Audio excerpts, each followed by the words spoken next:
Eventually, I decided that I must be a part of this resistance movement. I must fight against Putin's regime because it's such a huge evil, um, such a terrible power that must be stopped as soon as possible. Otherwise, my country is not going to be a democratic state.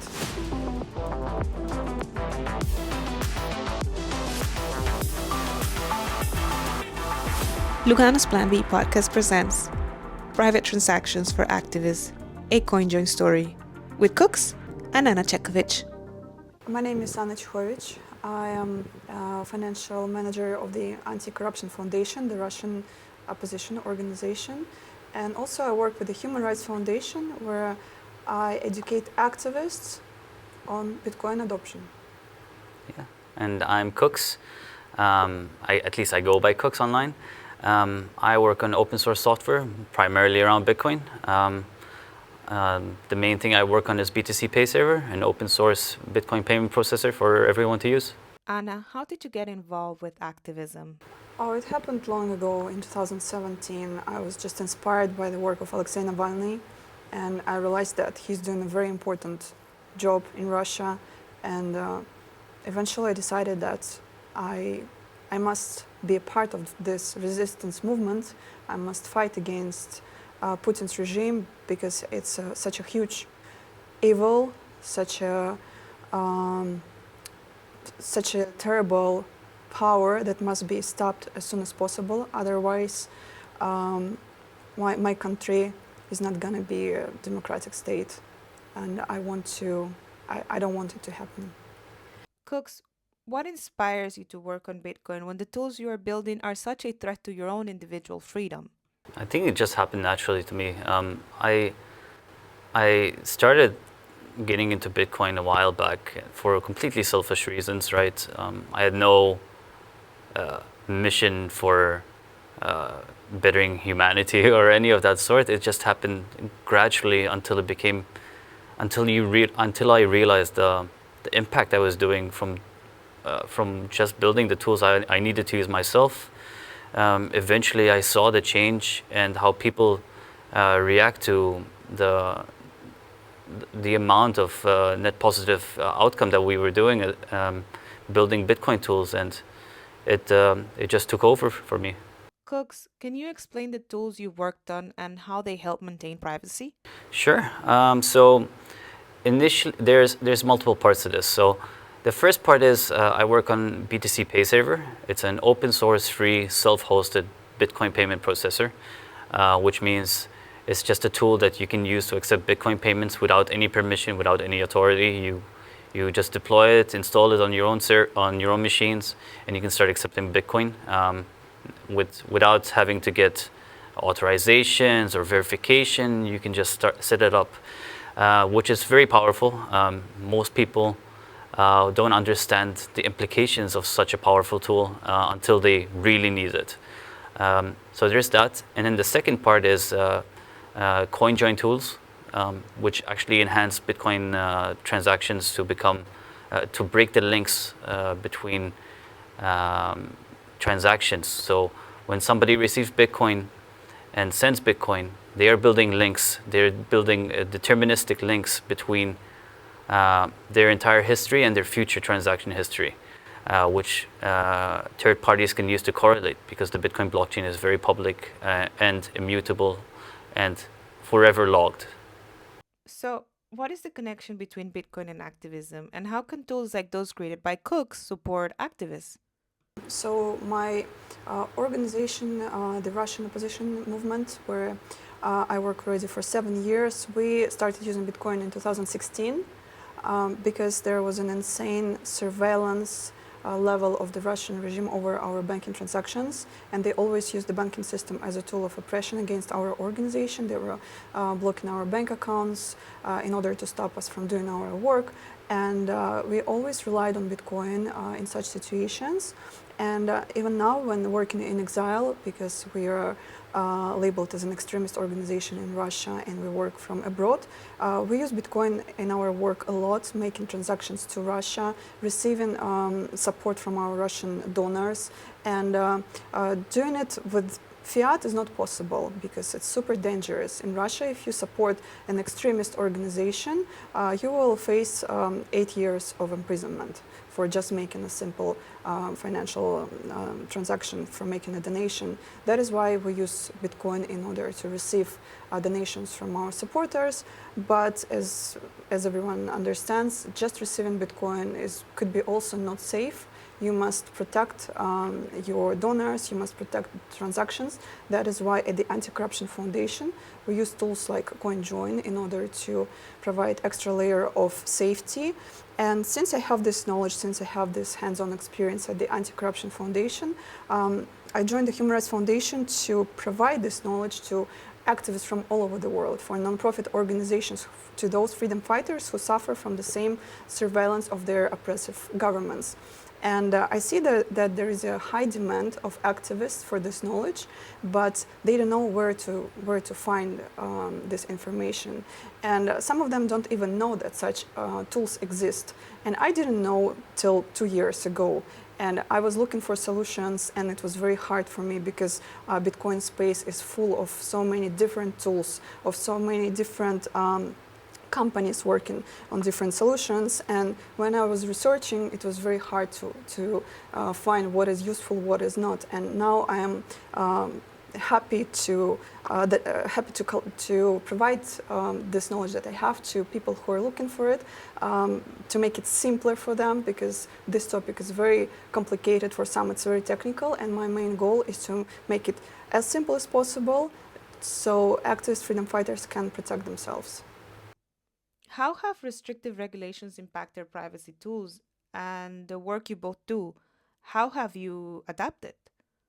Unfortunately, this is happening right now, that privacy tools are being attacked by some regulators in the Western countries, and they probably don't realize how much they damage movements like freedom fighters, activists, dissidents, non-profit organizations. Probably those who regulate privacy tools, they don't know that we rely on those tools, that some freedom fighters' freedom depends on those tools. And it's very important to do advocacy for privacy tools. And that is what I'm trying to do as well when I travel to different events, conferences. When I meet some authorities, I always try to mention this topic, that we're gonna end up in a very bad situation, and if we don't protect our information about transactions, because this information can easily leak to Russian governments, and our donors will be simply imprisoned for donating to us. What was the second question? I forgot. The second question is more on Kukks' side. Like, how are you also adapting to this, and what are you thinking could be done in order to keep helping them? Yeah, so from a developer point of view, it's always good to focus on building a tool that is resilient, regardless of what changes happen in the regulatory space, because regulation shouldn't affect technology. It will still innovate, whether it's us or some random anonymous person that will build something ultimately the same thing or even better. The tools we develop, they're agnostic, right? They're not meant to be something as a hindrance to the US government or any Western society. It's meant to be complemented. Western society has always supposedly thrived on privacy tech, or the incentives around privacy for their businesses or for their personal liberty. The technology has been surprisingly still working, while, for example, Samurai has shut down and Tornado Cash is technically actually still running. It's only a segment of it that doesn't work. Wasabi also shut down their coordinator, but what has happened is multiple others have come out of nowhere and just started running their own coordinators. Because the code is open source and free, we did our best to make it easy enough to use, and it seems to have proven the point that even though the biggest entities in Bitcoin privacy have kind of shut down operations, that everything is still running, everything is still working, privacy still works. Yes, and also the case of the Anti-Corruption Foundation proves that, because we just use a different coordinator now, because we still need to use Coinjoin, and we have to keep operating. But the fact that it's not only, they do it not only to shut down one certain tool, they want to create a chilling effect. They want everyone to get scared. And this is something that we are afraid the most, that everyone will just be afraid of continue creating privacy tools, and we will not have it, and we will be stuck in this situation. Fortunately, there are still so many developers who still keep working, who still keep fighting, and I can say that those people are also freedom fighters, because they are not afraid, and they provide some amazing solutions for people like us. How can we make freedom tools more accessible to people in remote areas? It's not only the problem that it's hard to get the technology. I think one of the main issues is that not many people are aware of these technologies exist in the first place, and we should advertise those technologies first of all. And what I could tell to the developers, I can only recommend to be brave and continue doing their amazing work, and I want them to realize that they provide safety for so many people. They literally saved someone's lives, protected someone from imprisonment, and I think that it is something that could inspire them to keep going. But if we talk about some certain regions where it's hard to get the technology, I think that when developers creating tools, sometimes what's happening that developers creating tools for other developers, Bitcoiners create tools for other Bitcoiners.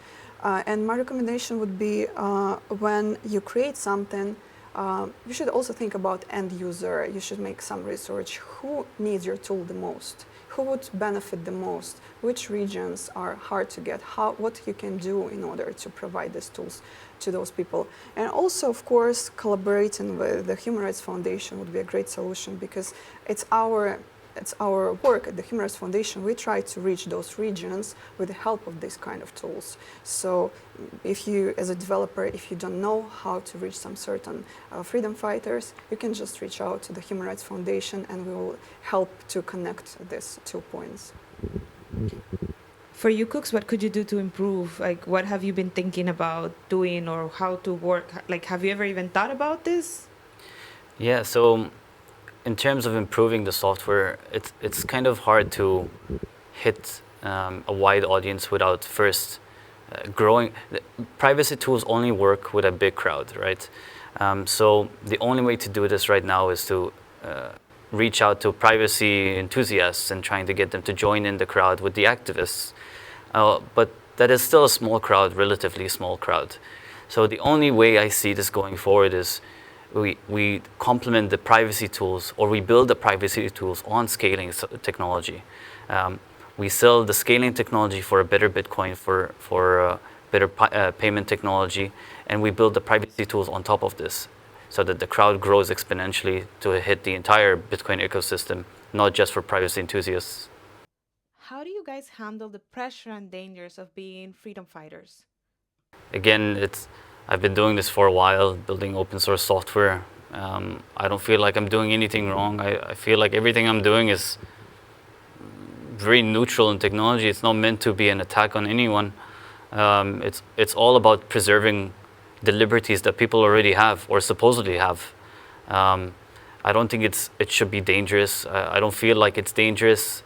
And eventually everyone needs this kind of tools, whether they think they don't or do. It's just a time frame that people have wrong. I'm not hiding myself, I'm not hiding my face, and I'm not afraid to be public. Also because I don't think that I'm doing something wrong, I'm doing something illegal. No, at least from the point of view from a normal democratic state, I know what I'm fighting for, and I'm not afraid to do it. And if you work as an activist for so many years, eventually you stop being afraid. This reality becomes something normal for you, and you cannot 24/7 thinking about pressure or something like that. You just get used to it. But I worked together with Alexei Navalny, and I know him personally. And before being imprisoned, he said, "I'm not afraid, and you shouldn't be afraid." He told it to everyone, and I always have these words in my heart. And just keep fighting for what you believe in, and that's it.